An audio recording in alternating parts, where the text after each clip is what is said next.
مغامر الألوان بيسأل سؤال: الأزرق بيتخلط مع إيه علشان يبقى بني؟ الأخضر لون الورق باللون الأخضر، طب ولون الجذع يكون إيه؟ البني دخل وعمل دخلة كبيرة، حول الجذع لبني وكمان الأرض لبني. هو فعلا مغامر الألوان. خد كمان وسام الألوان، حاجة مدهشة بجد. البني قرر ياخد أصحابه الصغيرين في مغامرة.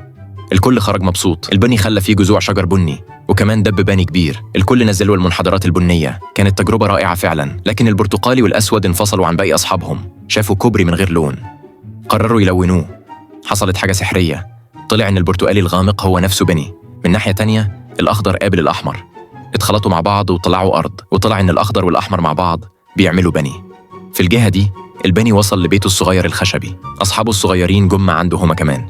البرتقالي والأسود عرضوا اكتشافهم. بعد كده الأحمر والأخضر وروا اكتشافهم برضو. في اللحظة دي ظهر أنواع مختلفة من البني.